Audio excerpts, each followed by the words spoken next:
تو کس کے گھر کی بارات جو جانے لگے گی تو اس کے ساتھ آتش بازی اور طوفان بدتمیزی اور شور شرابہ اور چیخو پکار اور ڈھول ڈمکا ہوگا؟ کس کے بارات کے ساتھ جناب رات کو بھلے وہ 11 بجے جائے 12 بجے باجے بج رہے ہوں گے، رات کے 3 بجے جب بارات واپس آئے گی تو کیا جو دیندار لوگ ہوں گے ان کی بارات واپس محلے میں آ کے آتش بازی کرے گی، یا جو دین سے دور لوگ ہیں ان کی بارات محلے میں آ کے آتش بازی کرے گی؟ یہ لوگ رات کے 3 بجے شور مچائیں گے یا وہ لوگ شور مچائیں گے؟ رات کے 3 بجے یہ لوگوں کا جینا اور سونا حرام کریں گے یا جو مذہب سے دور دین سے دور لوگ ہیں وہ لوگوں کا جینا حرام کریں گے؟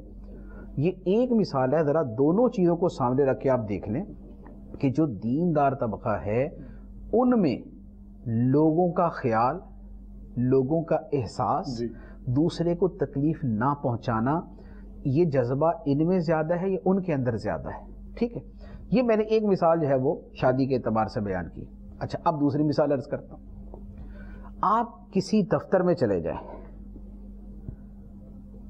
دفتر کے اندر وہ دفاتر اور وہ آفیسز کہ جہاں پر کرپشن بے تحاشا ہے، ٹھیک، وہاں پر کسی بھی عہدے کے اوپر جو بندہ اپوائنٹ کیا جاتا ہے، لگایا جاتا ہے، نوکری ملتی ہے جسے، اس کو کسی دینی مدرسے کی ڈگری پہ نوکری ملتی ہے یا اسے اسکول کالج یونیورسٹی کی ڈگری پہ نوکری ملتی؟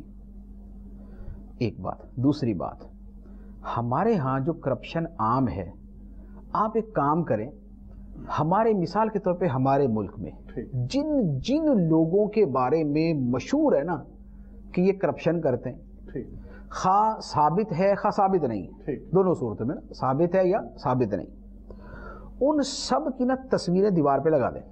ٹھیک ہے، ایک دیوار کے کونے سے لے کے دوسرے دیوار کے کونے تک جن لوگوں نے، جن کی ثابت شدہ کرپشن ہے اور جن پر کرپشن کا الزام ہے، ان سب کی تصویریں لگا دیں۔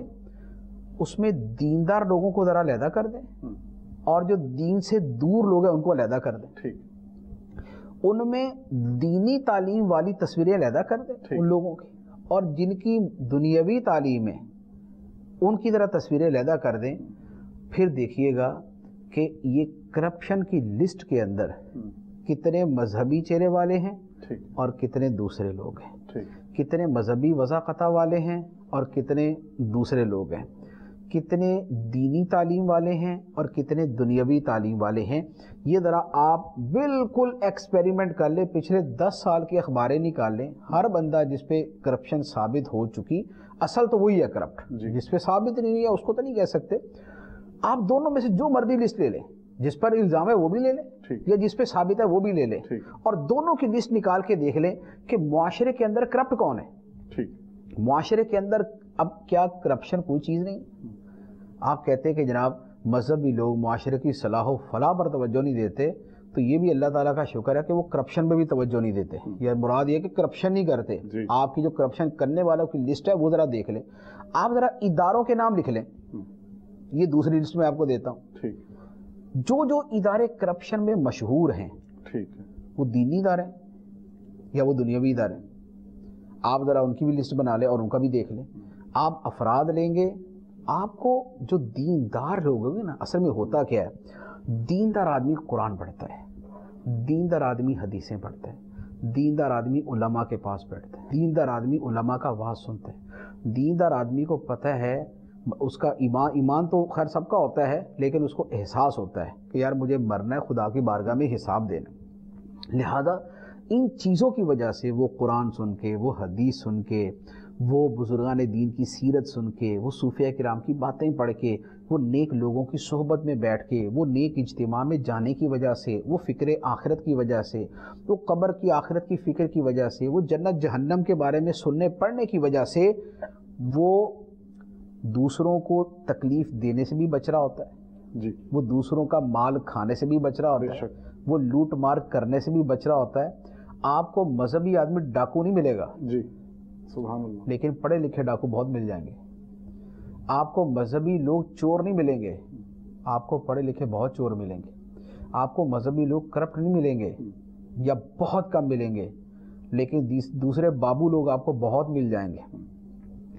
جو بلکہ ابھی کچھ عرصہ پہلے ایک اخباری صحافی نے ایک مضمون لکھا ہوا تھا کہ ہمارے ملک کو پڑھے لکھوں نے برباد کیا، اس کے مضمون کا عنوان یہ تھا، اور اس کے بعد اس نے جو نام دیے تھے نا، اب نام تو ہم بیان نہیں کر سکتے، لیکن جو اس نے نام دیے تھے کہ ہمارے ملک میں جن لوگوں نے خود کرپشن کی یا جن کے آنے کے بعد کرپشن کو فروغ ملا، ان میں اکثریت فورن کوالیفائڈ، یعنی کہ بیرون ملک سے اعلیٰ تعلیم حاصل کر کے آنے والے، وہ بیرون ملک سے اعلیٰ تعلیم پتہ نہیں اسی کی حاصل کر کے آتے ہیں کہ کرپشن کیسے کرنی ہے، حالانکہ ان ملکوں کے اندر ان کی اعلیٰ تعلیم جو وہاں کے لوگ ہیں ان کو تو یہ نہیں سکھا رہی ہوتی، لیکن ہمارے والے پتہ نہیں کون سے گر سیکھ کے آتے ہیں کہ اعلیٰ تعلیم یافتہ اور اعلیٰ کرپشن یافتہ ہوتا ہے، وہ اعلیٰ ہی جو ہے نا وہ چوریاں کر رہا ہوتا ہے، وہ اعلیٰ درجے کی جو ہے نا وہ لوٹ مار کر رہا ہوتا ہے۔ تو یہ الزام کدھر کا اور اٹھا کے کدھر کر دیا؟ میں نے اس لیے جملہ بولا تھا کہ یہ سوال کہ جناب دیندار لوگ، مذہبی وضاقتہ والے لوگ یہ تو معاشرے کے اندر کچھ نہیں کرتے، ہاں ٹھیک ہے نا، معاشرے میں نہیں کرپشن کرتے، یہ معاشرے میں نہیں چوریاں کرتے، یہ معاشرے میں نہیں ڈکیتیاں کرتے، اگر یہ نہیں کر رہے تو 1000 مرتبہ کہتے کہ یہ نہ کرے، اور اگر آپ یہ بات کرتے ہیں کہ یہ لوگوں کی صلاح فلاح اور ان کو جو ہے وہ تمیز تہذیب سکھانے کے اعتبار سے بات نہیں کرتے، تو مذہبی لوگ ہی وہ ہوتے ہیں جن کی شادیوں میں پورا محلہ پورا ہفتہ اپنی نیندیں خراب اور تباہ نہیں کر رہا ہوتا، جس میں مریض پریشان نہیں ہوتے، جس میں عورتیں رات کو سوتی ہیں، جس میں مرد رات کو سوتے ہیں، جس میں بچے رات کو سو پاتے ہیں، جس میں بوڑھے رات کو سو پاتے ہیں، جس میں مریض رات کو سو پاتے ہیں۔ ورنہ دوسرے لوگوں کا جو حال ہے تو جس محلے میں شادی ہے جا کے دیکھ لیں آپ ذرا، ہر بندہ جو جہاں رہتا ہے اس کو پتہ میرے گلی میں شادی ہوتی تو کیا ہوتا ہے، کیسا دھوم دھڑکا ہوتا ہے اور کیسا لوگ پریشان ہوتے ہیں۔ تو لہٰذا یہ الٹا چور کوتوال کو ڈانٹے والا حساب ہے۔ ایک مصعب، آپ کی پرسنل زندگی، جیسے ماشاءاللہ آپ نے بہت سفر کیا ہے، بہت ملکوں میں گئے ہیں آپ، اور زمانہ طالب علمی سے جو ہے وہ آپ ایک دوسرے شہر میں جا کے پڑھتے رہے ہیں، پھر آپ دینی دعوت کے لیے یا مدنی قافلوں میں سفر کرنے کے لیے مختلف ممالک میں جاتے ہیں، آپ نے بہت سے معاشرے دیکھے۔ میں یہاں پہ اپنے معاشرے کی بات کروں گا۔ ہمارے معاشرے کو شعور کی اور مینرز کی ضرورت ہے، تو آپ کا جو اپنا پرسنل ویژن ہے وہ کیا کہتا ہے کہ ہمیں کتنی ضرورت ہے؟ دیکھیں جتنی ضرورت ہے اس کے لیے تو صرف آپ گھر سے نکلیں اور روڈ کے اوپر چلے جائیں اور آپ سڑک کے اوپر گاڑی چلا کے موٹر سائیکل چلا کے دیکھ لیں، اور صرف لوگوں کی جو بد تہذیبیاں ہیں ان کو نوٹ کریں۔ اچھا، اگر آپ کا موڈ گھر سے نکل کے روڈ پہ جانے کا نہیں ہے تو صرف گھر کے باہر کھڑے ہو جائیں، ٹھیک ہے۔ اگر گھر سے بھی باہر نکلنے کا دل نہ کرے تو صرف گھر میں لیٹے لیٹے جو ہے نا وہ پڑوسیوں کی باتیں سن لیں، آپ ان کا شور شرابہ سن لیں۔ آپ کو ہر جگہ آپ کو نظر آئے گا کہ اگر تو آپ تھوڑا سا حساس طبیعت کے آدمی ہیں نا تو آپ دعا ہی کرتے رہیں گے کہ یا اللہ ان کو شعور دے دے، یا اللہ ان کو تمیز، یا اللہ ان کو تہذیب دے دے، یا اللہ ان کی ایذا سے مجھے بچا۔ آپ گھر میں بیٹھے ہوتے ہیں اور آپ اپنے گھر میں ہی ہوتے ہیں، کسی دوسرے کے گھر میں نہیں ہوتے، لیکن آپ کا کبھی دائیں والا پڑوسی آپ کو تنگ کر رہے ہیں، کبھی بائیں طرف سے جناب گانوں کی آواز آنا شروع ہو گئی، کبھی آپ کو اوپر سے آواز آنا شروع ہو گئی، کبھی آپ کو کوئی سیڑھیاں چڑھتا ہوا آپ کو جناب وہ شور مچاتا ہوا جا رہا ہے، کبھی رات کے 12 بجے 1 بجے 2 بجے 3 بجے کوئی موصوف باہر سے آ رہے ہیں یا باہر جا رہے ہیں اور وہ گانے سنتا ہوا جا رہا ہے، وہ موبائل پہ اونچی اونچی آواز میں باتیں کرتا جا رہا ہے، جس کا جب دل کیا رات کو ٹی وی چلا کے بیٹھ جائے گا، آواز جتنے مرضی گھروں کو جاتی رہے۔ یہ تو ہمارا گھر میں رہتے ہوئے حال ہوتا ہے۔ اب یہ شعور اور تمیز اور تہذیب کی کمی نہیں تو یہ اور کیا چیز ہے؟ ایک بات۔ دوسرا، شادی کے حوالے سے میں نے ابھی عرض کیا، ٹھیک ہے، شادی ہوتی ہے تو ہر بندے کا یوں کہہ لے کہ اصلیت جو ہے، اصلیت اس کی وہ کھل کے سامنے آ جاتی ہے۔ اس میں دوسروں کا کتنا احساس ہے، اس کے اندر دوسروں کا خیال رکھنے کا کتنا ذہن ہے، وہ بالکل واضح ہو جاتا ہے۔ اب گھر سے باہر جاتے ہیں، آپ گھر کے باہر کھڑے ہیں تو پتہ چلے گا کہ پتہ نہیں کون بندہ آپ کے گھر کے آگے اپنی گاڑی پارک کر کے چلا گیا۔ اب آپ کھڑے ہیں، یار بھائی میں اپنا موٹر سائیکل کہاں سے باہر نکالوں؟ وہ جو عقل مند گاڑی اپنی پارک کر کے گیا اس کا پتہ ہی نہیں وہ کون ہے، ٹھیک۔ اچھا، اس کے بعد آپ باہر نکلتے ہیں، آپ کو اپنے گھر کے سامنے کوڑے کا ڈھیر نظر آتا ہے۔ آپ کا خالی پلاٹ اگر کسی ایسے علاقے میں ہے کہ جہاں آپ کا خالی پلاٹ ہے تو پورا محلہ خالی پلاٹ میں کوڑا پھینک کے چلا جائے گا، ٹھیک ہے۔ یہ کیا ہے؟ شعور کی کمی ہے، تمیز تہذیب کی کمی ہے۔ اچھا اس کے بعد آپ گلی میں کھڑے ہو کے دیکھ لیں 13 سال 14 سال کا بچہ موٹر سائیکل چلا رہا ہے جی جس کو الاؤ نہیں ہے قانونی طور پہ، جی اور وہ ایسا چلا رہا ہے کہ جیسا کہ وہ کسی ریس کے اندر حصہ لے رہا ہے۔ وہ نہ دائیں دیکھے گا نہ بائیں دیکھے گا، اندھوں کی طرح فل سپیڈ سے جناب وہ شور مچاتا ہوا جائے گا۔ اچھا اس کے اندر بھی دو کام ہوں گے، نمبر ایک تو اتنی سپیڈ سے چلائے گا یا کسی کو مارے گا یا وہ خود مر کے گرے گا کہیں، نمبر ایک۔ نمبر دو، کوشش کرے گا کہ سائلنسر کے بغیر ہی چلائے جی تاکہ اس کا شور ہو، لوگ پریشان ہوں۔ یہ ہماری گلی سے گزرنے والوں کے شعور اور تمیز کا حال ہے۔ اچھا اس کے بعد جس شخص کے پاس کار ہے، ٹھیک، وہ کار والے صاحب رات کے 12 بجے 1 بجے 2 بجے جب کہیں سے واپس آئیں گے تو پوری آواز سے گاڑی میں گانے چلائے ہوئے، جی ٹھیک ہے، اور گاڑی آ کے کھڑی ہوئی ہے، آدھا منٹ اس کو لگے گا رکنے میں، بند کرنے میں، یعنی وہ کرتا ہے نا، اتنی دیر میں پوری آواز کے اندر موسیقی یا وہ جو اس کے اندر بفر جو وہ چل رہا ہوتا ہے نا وہ چل رہا ہوگا، تو اتنی دیر میں پتہ نہیں کتنے پڑوسیوں کو وہ نیند خراب کر دے گا۔ اچھا پھر کئی مہربان وہ ہوں گے جن کی صبح گاڑی سٹارٹ نہیں ہوتی، ٹھیک ہے، اب انہوں نے صبح 8 بجے جانا ہے، آفس جانا ہے، آدھا محلہ سو رہا ہے، بھائی صاحب اپنی گاڑی کو لے کے کھڑے ہیں، اگر موٹر سائیکل ہے تو ککیں مار مار کے وہ لگ رہا تھا لوگوں لاتے مار رہے ہیں۔ اچھا اگر اس کی کار ہے وہ کار کھی کر کے پھر رو پڑتی ہے اور کھی کر کے پھر چپ ہو جاتی ہے، وہ بھائی اس کو صحیح کرا لو نا یار۔ ٹھیک، اچھا خاص طور پہ جن کے پاس سوزوکی ہوگی ٹھیک ہے، ان کی ذرا آوازیں سن لیں آپ، یعنی آل ٹو آل ٹولہ جو یہ سوزوکی ہے نا ان کا تقریباً یہ حال ہوتا ہے۔ ٹھیک، اچھا اس کے بعد اب آپ ذرا روڈ پہ آ جائیں، ٹھیک ہے، اگر تو آپ جیسے ہم کراچی میں رہتے ہیں، کراچی میں منی بسوں کے ڈرائیور، ٹھیک ہے، ان کے شعور کو جانچنے کے لیے کوئی پی ایچ ڈی کیا میرے خیال کو پہلی کلاس میں نہیں پڑھنے کی ضرورت ہے۔ ٹھیک ہے، آپ کھڑے ہو کے دیکھ لیں آپ روڈ کے اوپر کیسے جا رہے ہیں۔ اچھا پھر یعنی آپ یہ ساری چیزیں آپ کے سامنے آتی ہیں جس سے آپ کو پتہ چلتا ہے یار ہمارے شعور کا حال کیا ہے۔ ہم ٹریفک دیکھیں، دنیا کی بدترین ٹریفک جو ہے وہ ہمارے یہاں ہوتی ہے، گاڑی موٹر سائیکل چلانے والا یہ لائن ہوتی ہے نا، لین جسے بولتے ہیں، ذرا اس کو سمجھا کہ لائن بول دیتے ہیں، ٹھیک، لائن میں گاڑی چلانا یہ تو پتہ نہیں کون سے ملک کا دستور ہے، جی، کم از کم ہمارے پیارے وطن کا تو نہیں، جی، ہماری پاک سرزمین کے اندر تو ایسی غلطی نہیں کی جاتی جی، کہ لائن کے اندر گاڑی چلائے۔ موٹر سائیکل والا اس لائن میں گاڑی چلا رہا ہوتا ہے جو اوورٹیک کے لیے ہوتی، ٹھیک ہے، جہاں سے صرف پاس کر کے کراس کر کے آگے نکلے نا، بائک والا اس کے اوپر لائن کے اوپر جا رہا ہوتا ہے، وہ اس لائن پہ اس کو کہتے ہیں لائن میں چلو، وہ پتہ نہیں سمجھ رہا ہوتا ہے کہ وہ جو دائیں طرف وائٹ سی لائن کھینچی ہوئی ہے نا اس کے اوپر چلنا ہے، تو وہ پورا اس لائن کے اوپر چل رہا ہوتا ہے۔ اچھا اور اسی لین میں کہ جو اوورٹیک کے لیے ہے اسی میں گدا گاڑی جا رہی ہوتی ہے، جی، گدا گاڑی والے بھی اسی کے اندر ہوگا۔ اچھا اس کے بعد اسی لائن کے اندر وہ بندہ ہوگا جو کسی سوچ کے اندر گاڑی چلا رہا ہے، ٹھیک ہے، تو وہ ہولے ہولے آہستہ آہستہ دھیرے دھیرے انجوائے کرتا ہوا وہ اس لائن کے اندر گاڑی چلا رہا ہوتا ہے، پیچھے پورا جناب وہ پورا شہر اس کے روکا ہوا ہے کہ بھائی صاحب آگے چلائیں تو ہم بھی گاڑی چلائیں، وہ پتہ نہیں کیا کون سی موج مستی کے اندر ہوتا ہے، کون سا اس کا پرائز بانڈ نکلا ہوتا ہے، تو وہ خوشی کے اندر آہستہ آہستہ ایسے چلا رہا ہوتا ہے، وہ لگا ہوتا ہے۔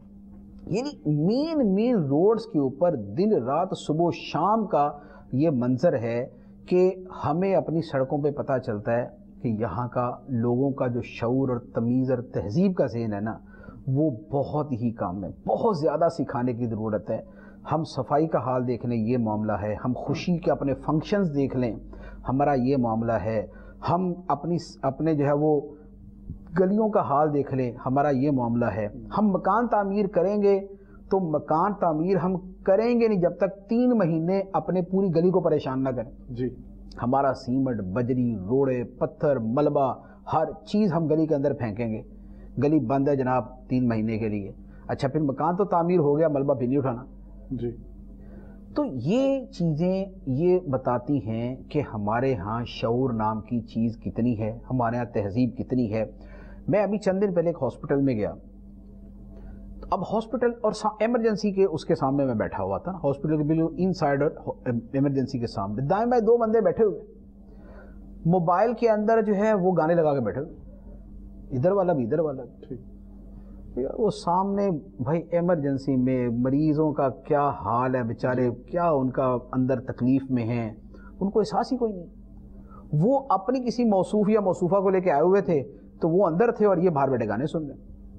ارے بھائی جگہ دیکھو، عبرت کی جگہ ہے اور تم یہاں پر گانے سن رہے. اچھا پھر تم نے سننے ہی ہیں تو اللہ کے بندو دوسروں کو تو تکلیف نہ دو، دوسروں کو تو پریشان نہ کرو. ہمارے کیا کبھی آپ نے دیکھا سنا کہ کسی ہاسپٹل کے باہر لوگ ہارن بجانے سے بچتے ہوں؟ صحیح سوال ہی پیدا نہیں ہوتا.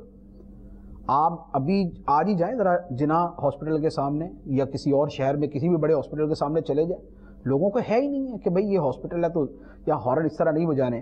اچھا یا اسی طریقے سے اسکول ہے تو اسکول کے اندر بچے پڑھ رہے ہیں تو ہارن بجانے سے ان کی تعلیم میں حرج ہوتا ہے، نہیں بجانا، لیکن نہیں سوال ہی پیدا نہیں ہوتا کہ اس چیز سے بچیں. اچھا پھر اسکول ہے، اسکول کے سامنے اسکول سے بچے نکلتے ہیں، بیچارے چھوٹے بچے، ان کو پتہ نہیں آگے جانا پیچھے جانا، والدین نے ان کو بھیجا ہوا ہے، وہ اپنے ماں باپ کے جگر کے ٹکڑے ہیں. یہاں سے اندھا دھند گاڑیاں فل سپیڈ کے اندر، موٹر سائیکلیں، رکشے سب چل رہے ہیں. بچہ نیچے آتا تو آئے، وہ بیچارہ خوفزدہ ہو کے ادھر سے ادھر گرتا ہے تو گرے، احساس ہی کوئی نہیں. اچھا پھر اس سے بدتر ہمارے چنچی شریف، جی ہمارے چنچی دنیا کی بدترین سواری ہماری چنچی جی، جو تقریباً موت کی سواری ہے کہ جن کو سوائے اس کے کہ بھگانا ہے جی اور کوئی نیچے آئے، کوئی جیسے تیسے ہو. میرے اپنے کئی دوست وہ ان سے زخمی ہوئے، وہ بیچارے تمیز تہذیب سے جا رہے، چنچی والا ٹھک کر کے مار کے وہ نکل گیا. ہمارے یہاں کراچی میں تو منی بسیں اس طرح جاری ہوتی ہے نا، ٹھیک ہے، لیکن جہاں چنچی ہے تو وہاں پر وہ اس انداز میں چل رہے ہوتے ہیں. تو کہاں ہے شعور، کہاں تمیز، کہاں تہذیب؟ تو یہ کہ قدم قدم پہ آپ کو نظر آتا ہے، قدم قدم پہ نظر آتا ہے. جہاز کے اندر میں یعنی دنیا کو دیکھیں تو یقین تو شرم آتی بعض اوقات کہ یار ہمارے ملک کو کون سمجھائے گا، ان کو کون ان کو عقل دے گا. ہمارے ہاں اب اس میں سفر جہاز میں بیٹھے، جہاز کے اندر وہ سیٹ ہوتی ہے نا پیچھے کرنے کے لیے، وہ یہ ہوتی ہے کہ بھئی آپ بیٹھے ہوئے جب تھوڑی آپ کو لگے کہ آپ نے آرام کرنا ہے، سارے آرام کریں تو آپ بھی اس کو پیچھے کر لیں. ابھی بیٹھے اور پیچھے والا غریب ابھی آگے بیٹھا بھی نہیں ہے، وہ آگے بیٹھا بھی نہیں ہے اور اس وقت الاؤ بھی نہیں ہوتا.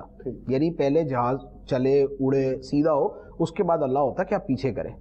لیکن یہاں ہمارے وہ آتے ہیں لوگ ابھی بیٹھے بٹن دبا کے پیچھے کر لیا. اب دوسرا بندہ آیا، وہ بیچارہ دیکھ رہا ہے میں نے گھسنا کہاں سے اس میں سے، وہ کہتے سر تھوڑا سا آگے کر لیں. اس کو ایسے دیکھیں گے کہ جیسے پتہ نہیں گالی دے دیا اس نے نا کہ آگے کرنے کا کیسے بول دیا. اب پھر وہ احسان کرتے ہوئے آگے کریں گے، وہ ایک بندہ بھی گزرے گا پھر پیچھے کر لیں گے. کھانے کا وقت آیا، وہ ایئر ہوسٹرز یا کریو جو ہے اس کو بار بار کا سر سیٹ آگے کر لے، پیچھے والے نے کھانا کھانا، وہ کھاتا رہنا بھائی مجھے کیا. اچھا پھر جہاز کے اندر بیٹھے ہوئے بغیر ہینڈ فری کے موبائل کے اوپر گانے یا کلپس یا اس طرح کی چلا کے سن رہے ہوتے ہیں. میں یہاں سے لے کے لاہور فیصل آباد تک کا سفر کیا، کئی مرتبہ ساتھ والے بیٹھے ہوتے ہیں، کوئی سوال ہی پیدا نہیں ہوتا شعور کا. اچھا پھر بیٹھنے والے، آپ بیٹھے ہوئے اگر تنگ سیٹیں ہیں تو آپ پھر سیدھے ہی بیٹھیں گے، آپ اپنی ٹانگ پہ ٹانگ نہیں رکھیں گے کہ آپ کا پاؤں دوسرے بندے پہ جا کے لگے گا، تو پتہ ہی کوئی نہیں، بیٹھے ہوئے اسی طریقے سے.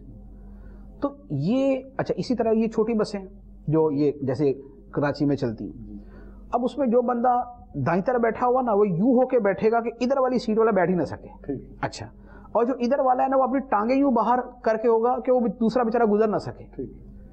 وجہ کیا؟ وجہ یہ ہے کہ اس بات کا احساس ہی نہیں ہے کہ ہمیں دوسروں کو تکلیف دینے سے بچنا ہے، ہم نے دوسروں کی سہولت کا خیال کرنا ہے، ہم نے دوسرے کی آسانی اور آرام کا خیال کرنا ہے. آپ یہ اندازہ لگائیں ہمارا دین ہمیں کیا کہتا ہے اور ہمارا معاشرہ کس ڈگر پہ ہے. ایک دوسرے سے ملاقات کرے تو کیا بولنا ہوتا ہے؟ جی السلام علیکم. السلام علیکم، ٹھیک ہے. رخصت ہو تو کیا بولنا ہوتا ہے؟ السلام علیکم. صحیح. سلام کے بارے میں فرمایا کہ سلام کو عام کرو، کسی کو جانتے ہو نہیں جانتے ہو سلام کرو، یہی ہے نا تعلیم. ٹھیک. قرآن کے اندر بھی ہے کہ تمہیں کوئی سلام کرے تو تم ویسا ہی جواب دو یا اس سے اچھا جواب دو. احادیث میں بھی فرمایا گیا سلام کرنا سنت ہے، جواب دینا واجب. یہ سارے احکام. یہ جو ہم کہتے ہیں السلام علیکم، اس کا مطلب کیا ہوتا ہے؟ اس کا مطلب ہوتا ہے تم پر سلامتی ہو. سبحان اللہ. اس کا ترجمہ یہی ہے نا، تم پر سلامتی ہو.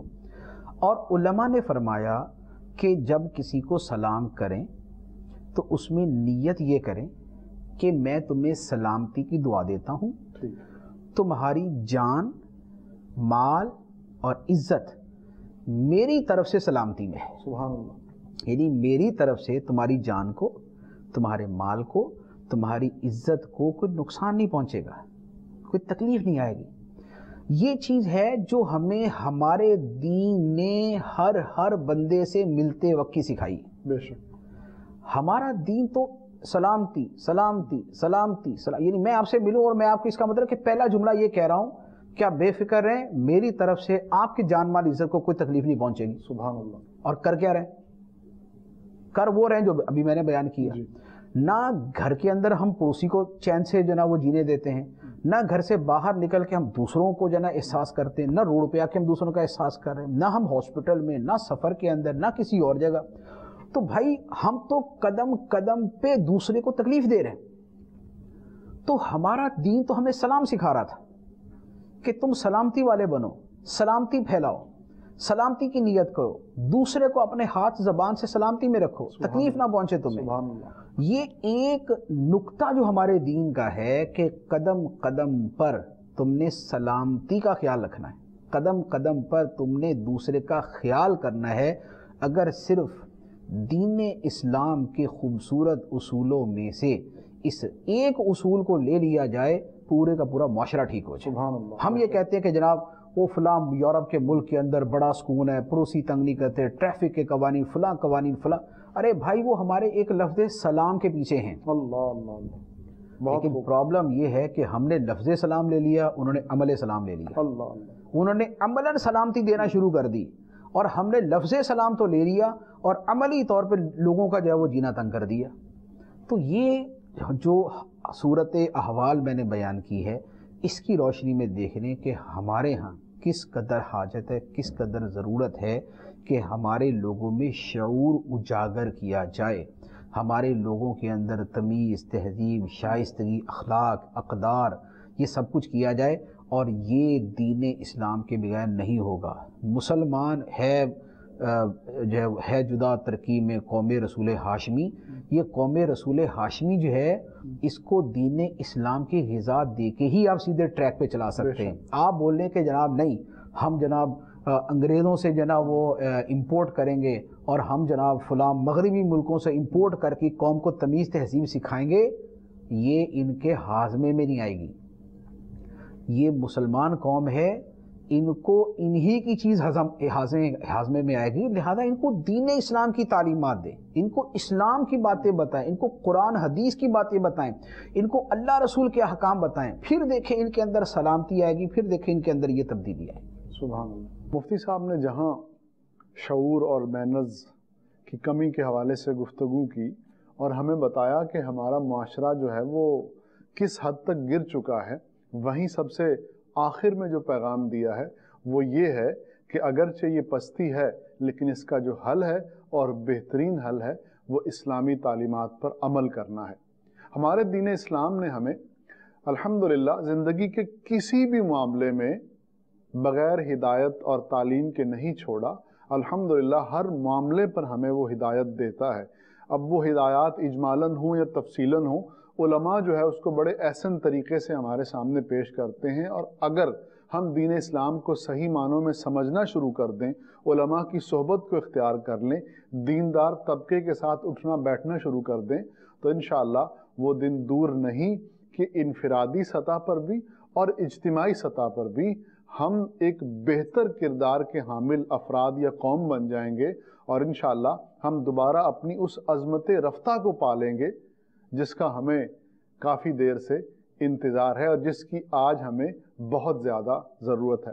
مدنی چینل کے ناظرین، اسی حوالے سے میں عرض کروں گا کہ ایک بہت خوبصورت رسالہ ہے احترام مسلم۔ اس رسالے میں آپ کو شعور اور مینرز کے حوالے سے اور بالخصوص دوسرے مسلمانوں کے ساتھ ہمارا بیہیویئر کیسا ہونا چاہیے، ایک مسلمان کا دوسرے مسلمان کے ساتھ کیسا تعلق ہونا چاہیے، اور معاشرے میں بسنے والے مسلمان ایک دوسرے کے ساتھ کیسے کوآپریٹ کر کے معاشرے کو ایک خوبصورت معاشرہ بنا سکتے ہیں، یہ تمام چیزیں آپ اس رسالے میں دیکھ سکتے ہیں۔ دعوت اسلامی کی آفیشیل ویب سائٹ پر یہ رسالہ موجود ہے، وہاں سے free of cost download بھی کیا جا سکتا ہے۔ اللہ کریم ہمیں اسلامی تعلیمات کو صحیح معنوں میں سمجھنے اور ان پر عمل کرنے کی توفیق عطا فرمائے۔ صلو علی الحبیب صلی اللہ تعالی علی محمد صلی اللہ علیہ وسلم۔ اندھیروں سے نکالے یہ پھیلائے اجالے یہ کھولے بند آنکھوں کو گرتوں کو سنبھالے یہ علم روشنی